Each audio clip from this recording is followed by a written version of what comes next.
किसी अंग्रेज की गोली में वो दम नहीं जो मुझे छू सके। ये शब्द थे आज़ादी की लौ पर कुर्बान हुए उस दीवाने के, जिसने गुलामी के इतिहास में भी खुद को आज़ाद लिख दिया।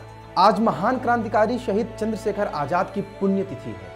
उन्होंने 27 फरवरी साल 1931 में इलाहाबाद के अल्फ्रेड पार्क में खुद को गोली मार ली थी। और ऐसा उन्होंने इसलिए किया था क्योंकि वो खुद को आज़ाद कहते थे।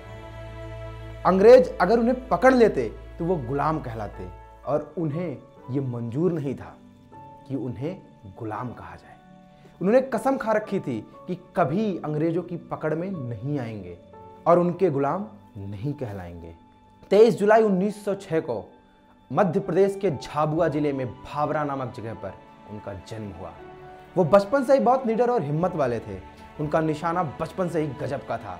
वो बचपन में भील बच्चों के साथ खेलते थे और धनुष बाण से निशाना लगाना उनके मनपसंद खेलों में से एक था। महज 14 साल की उम्र में वो महात्मा गांधी के असहयोग आंदोलन से जुड़ गए थे। उन्हें गिरफ्तार कर जब जज के सामने ले जाया गया तो उन्होंने जेल खाने को अपना घर कहा, स्वतंत्रता को अपना पिता और खुद को आजाद। अंग्रेजी हुकूमत ने उन्हें 15 बेत मारने की सजा सुनाई। सिपाही 14 साल के चंद्रशेखर आजाद की पीठ पर कोड़े बरसाता रहा और हर बेत पढ़ने पर चंद्रशेखर आजाद गर्व से बोलते रहे, भारत माता की जय। उनके अंदर अंग्रेजी हुकूमत के लिए नफरत थी और इसकी वजह था साल 1919 में अंग्रेज सरकार की तरफ से किया गया जलियांवाला बाग नरसंहार। अंग्रेजी हुकूमत के खिलाफ उनके अंदर जो नफरत उपजी, उसे ही उन्होंने अपनी ताकत बना लिया। वो शुरुआत में तो गांधी के असहयोग आंदोलन से जुड़े, लेकिन बाद में उन्हें समझ आ गया कि अहिंसा के रास्ते पर चलकर आजादी पाने की उम्मीद करना बेमानी है। इसलिए वो अहिंसा का रास्ता छोड़ क्रांति की तरफ मुड़ गए। महादेव का नगर बनारस उन दिनों क्रांतिकारियों का गढ़ बना हुआ था। वो बनारस पहुंचे और हिंदुस्तान प्रजातंत्र दल से जुड़ गए। 9 अगस्त 1925 को आजाद ने दल के अपने साथियों के साथ काकोरी कांड को अंजाम दिया। इसमें शामिल ज्यादातर क्रांतिकारियों को पकड़ लिया गया, लेकिन चंद्रशेखर आजाद को अंग्रेज छू भी ना सके। लेकिन इस कांड के बाद अंग्रेजी हुकूमत उनकी जोर शोर से तलाश करने लगी। आजाद ने साधु का रूप बनाया और अंग्रेज सरकार को छगाते रहे। साल 1988 में दिल्ली में एक गुप्त सभा बुलाई गई और भगत सिंह को प्रचार प्रमुख का पद सौंप दिया गया। चंद्रशेखर आजाद इस दल के प्रमुख पद पर थे। काम शुरू हुआ। जवाहरलाल नेहरू ने उनकी क्रांति को फांसीवादी प्रवृत्ति का नाम दिया, लेकिन उन्हें कोई फर्क नहीं पड़ा।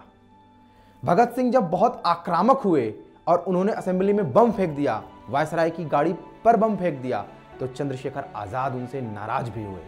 लेकिन भगत सिंह उन्हें प्यारे भी बहुत थे। इसका सबूत यही था कि उन्होंने नाराजगी के बाद भी भगत सिंह का साथ कभी नहीं छोड़ा। सैंडर्स को मारने के लिए भगत सिंह, राजगुरु और सुखदेव को फांसी दी जा रही थी और इस फांसी को रुकवाने के लिए चंद्रशेखर आजाद ने अपना पूरा जोर लगा दिया।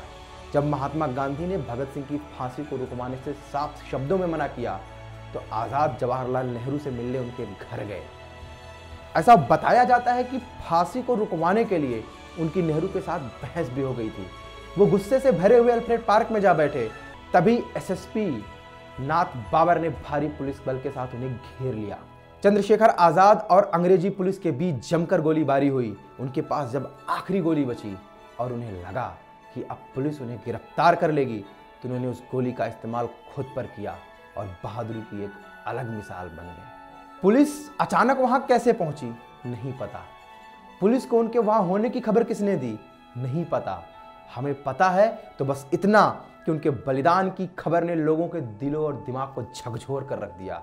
लोग एकजुट होने शुरू हो गए और उनकी अस्थियों को इकट्ठा कर इलाहाबाद में जुलूस निकाला गया और उनके बलिदान के बाद देश के युवाओं की रगों में बस आज़ादी बहने लगी। वो गुलाम देश में जरूर पैदा हुए, लेकिन उन्होंने खुद को कभी गुलाम नहीं माना। ये उनका जज्बा ही था कि वो आज़ाद थे और हमेशा आज़ाद ही रहे। उनके इसी जज्बे को हमारी चौपाल टीम दिल से नमन करती है। जय हिंद, वंदे मातरम।